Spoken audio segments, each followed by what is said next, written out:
Vous connaissez sans doute ce roman d'André Gide.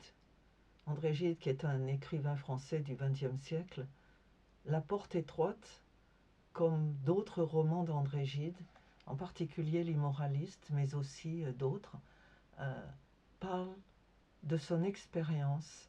Il avait été marqué par une éducation protestante sévère, austère, issue du jansénisme et basée sur un effort quotidien pour gagner son salut à travers l'ascèse et l'abandon de soi. Et dans ce roman, il décrit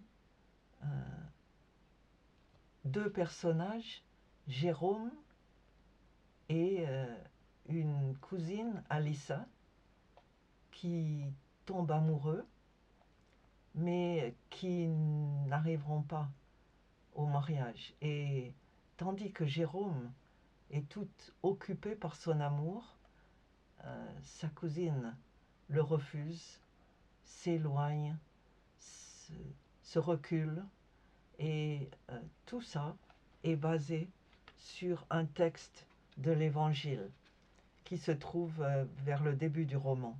Dans la petite chapelle, il n'y avait ce matin-là pas grand monde.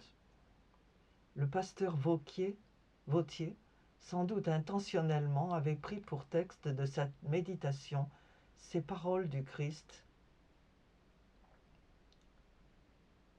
Efforcez-vous d'entrer par la porte étroite. Alissa se tenait à quelques places devant moi. Je voyais de profil son visage, je la regardais fixement, avec un tel oubli de moi qu'il me semblait que j'entendais à travers elle ces mots que j'écoutais éperdument. Mon oncle pleurait. Le pasteur avait d'abord lu tout le verset. « Efforcez-vous d'entrer par la porte étroite, car la porte large et le chemin spacieux mènent à la perdition, et nombreux ceux qui y passent. Mais étroite est la porte et resserrée la voie qui conduisent à la vie, et il en est peu qui le trouvent. » Puis, précisant les divisions du sujet, il parlait d'abord du chemin spacieux. L'esprit perdu et comme en rêve, je revoyais la chambre de ma tante. Et elle parle de sa tante qui s'est perdue. Et ensuite, elle écoute toujours, et il en est peu qui la trouvent, achevait le pasteur Vautier. Il expliquait comment trouver la porte étroite. Il en est peu. Je serai de ceux-là. Et donc, ce qu'il raconte là, c'est une souffrance terrible qu'il inflige, qu'Alissa lui inflige. Et finalement, il s'éloigne d'elle et elle dépérit et meurt peu après. Meurt de chagrin en fait et de souffrance. Et c'est très très différent, cette explication est très différente de celle qu'on trouve dans l'Évangile. En Matthieu chapitre 7, « Entrez par la porte étroite, car large est la porte, spacieux est le chemin qui mène à la perdition, et il y en a beaucoup qui entrent par là.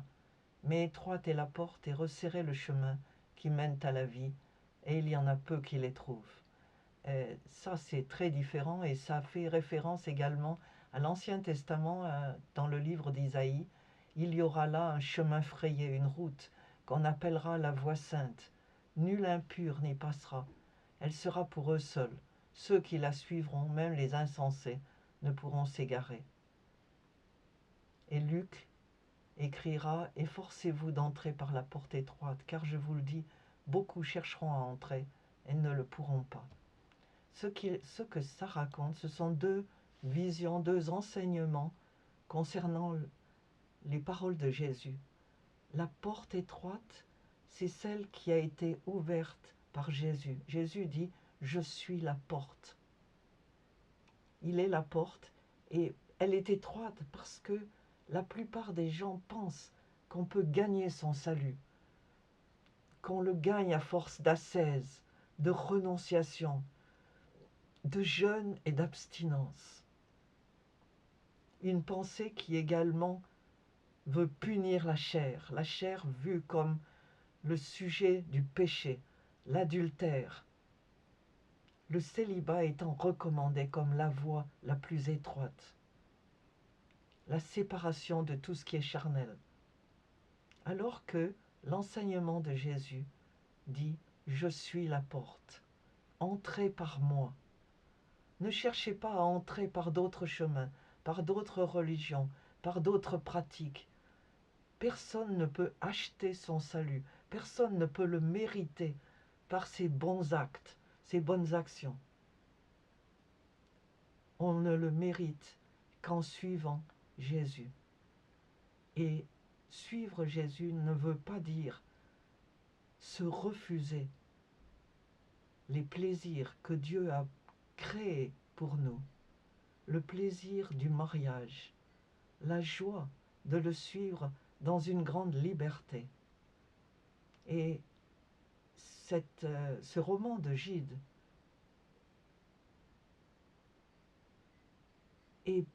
fait peine à lire parce qu'il décrit un état que beaucoup cherchent à obtenir. On pense qu'on n'est jamais assez bon pour Dieu.